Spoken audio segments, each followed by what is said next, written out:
Inshallah you're well.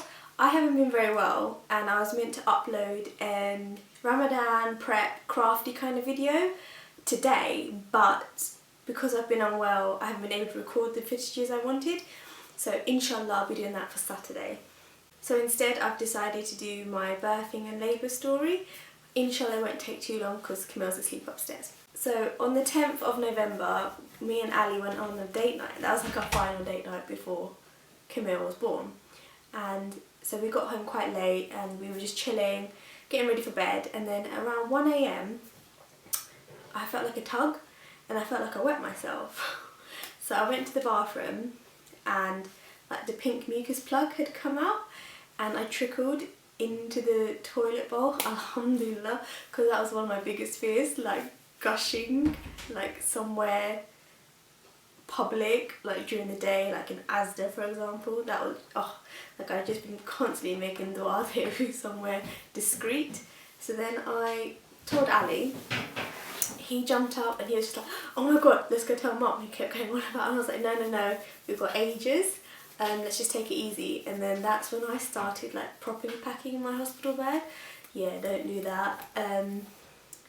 Well, I had it packed but I really didn't think I'd be giving birth then.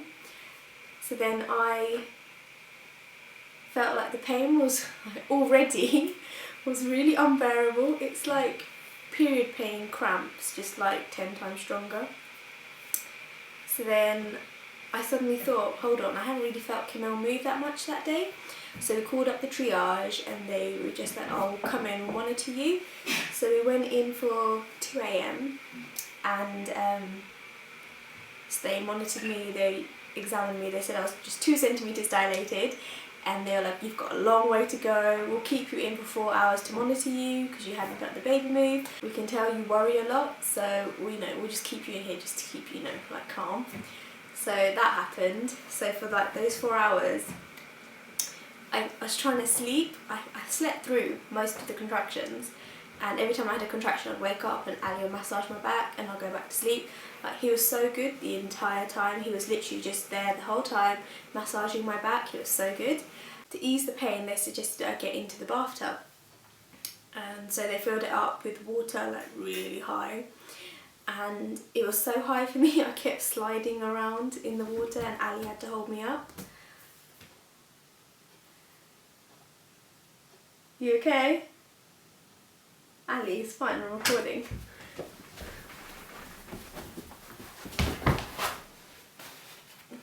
I'm just going to do the birthing story, and I just said how good you were with like massaging my back throughout it.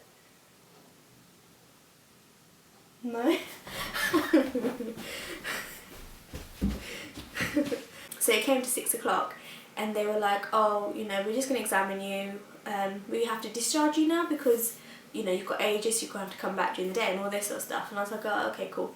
So they examined me and they're like, you're 7 centimetres dilated. I was like, what? So they're like, oh my god, we have to take you to the labour ward. I was like, oh, okay. So they brought, because I couldn't really walk, they brought the wheelchair, and because I couldn't sit down on it, I knelt on the wheelchair facing the woman, so as she was pushing me I was just like face to face with her.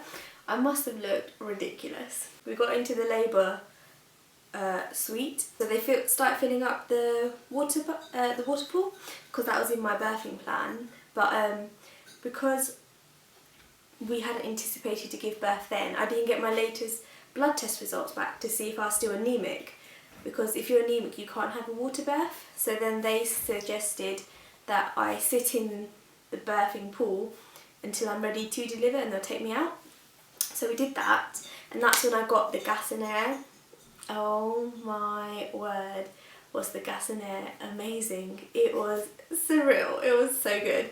It eased the pain so much. I was constantly like and the woman was like, are you having a contraction? I was like, no. She's like, why are you still using the gas and air? I was like, oh. So like the bathtub, I was swaying around, Ali had to prop me up because I literally was falling asleep and drifting. And then I remember I was saying, whilst in the bathtub, in the birthing pool, I was saying, if the baby's ginger, don't let him come out. But obviously Camille has dark brown hair, so that was fine.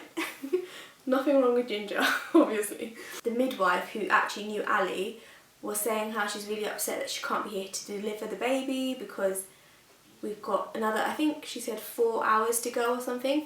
By this point, Ali was just so frustrated because he was like, oh, I just want the baby here, I've been up all night. Why isn't the baby here yet?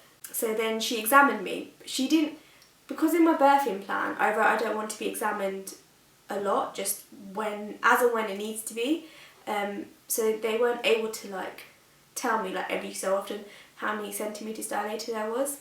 But also I think because they didn't know that I dilated so fast that they needed to examine me so much. So then she put a mirror into the water to see how far I was, and that's when she said that the baby's crowning. So they like scooped me out of the birthing pool and got me changed, and I remember the midwife saying, oh, you're far too glam to be giving birth, because I kept changing my outfits. I don't know why. So then I got transferred to the bed, but because I couldn't lie down or sit down on the bed because it's too painful, and they say that it's best if your knees are below your hips because your pelvic bone, because it widens the area more. So obviously the baby to come out, and that's why they say squatting is a really good position. So I went onto the bed.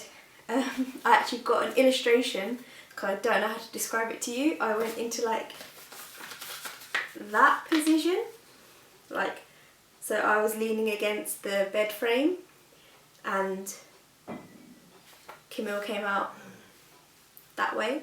I was in that position, and for 10 minutes it was the whole like push, like, you know, don't push now, push, do quick pushing, all this sort of stuff in that 10-minute period. And I remember saying, don't let me tear, don't let me tear.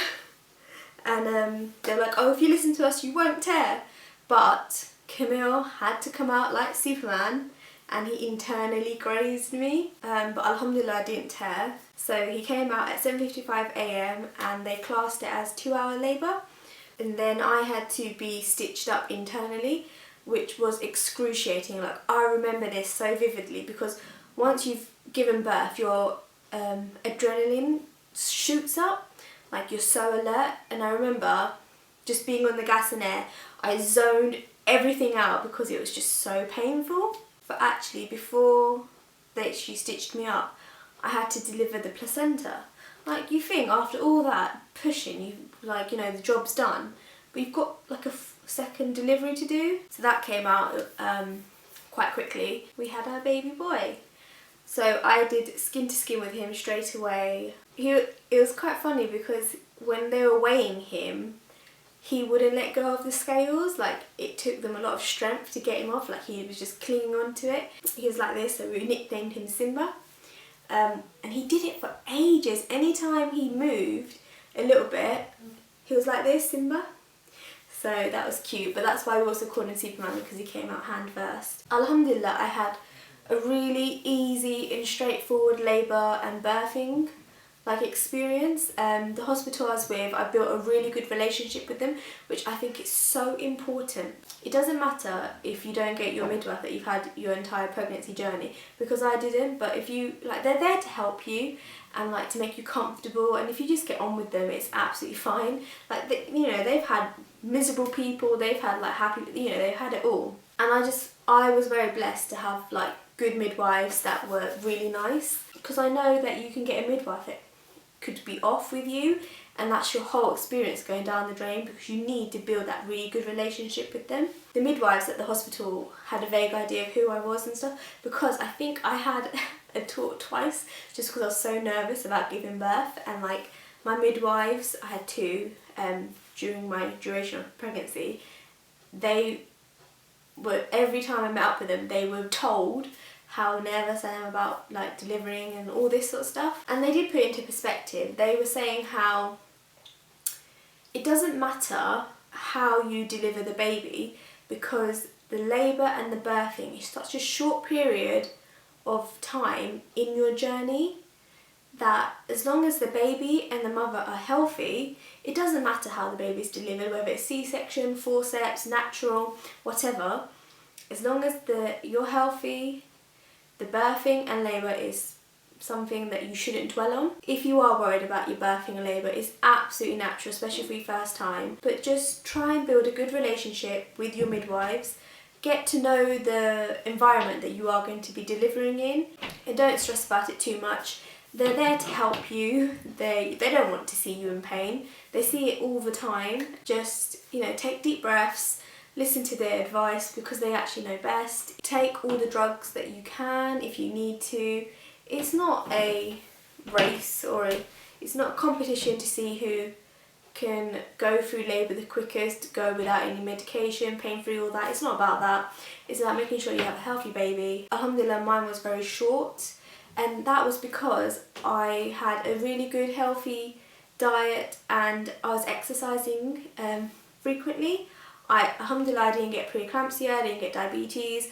I watched what I ate, and I feel that's like so important to make sure that, you know, you do in your pregnancy, because it does make labour so much easier. Oh, I didn't take the placenta home. I know they say Islamically you're supposed to take the placenta home and bury it, but I didn't. I know that's really bad, but I just found it quite creepy. But people do take it home. People even eat theirs. Ugh.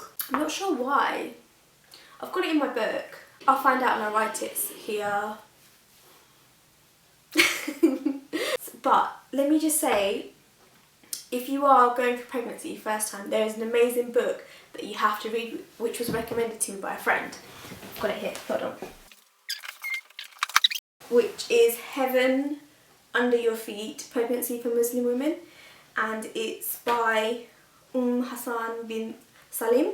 And I bought this from a shop down Green Street, and it was £5.49, so it's such a good price and it's such a good book. It tells you everything, what to do whilst you're pregnant, which are good du'as to say,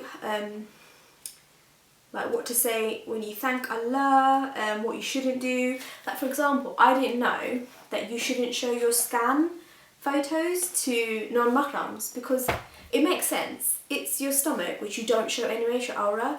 So why would you show an internal of your aura? It's just little things like that I didn't know, which you can pick up in this book. So I do recommend getting this book if you are pregnant. It goes through labour and birth. They say like what to pack, what du'as to play when you're giving birth. It goes over akika, it goes over postnatal stuff, all this sort of stuff, what to do with the umbilical cord and all this. Because, oh, if you would like a short video of my birthing plan, because I did base it off this and a few, like I researched a lot into it, and alhamdulillah I had a really good birthing plan that I was able to control the situation via my birthing plan, because they say to have it but it never usually goes to plan, but alhamdulillah mine did. So if you would like to know what was on my birthing plan, let me know in the comments below and I'll do a video for you guys. So that is it. Hope you enjoyed the video. Bye.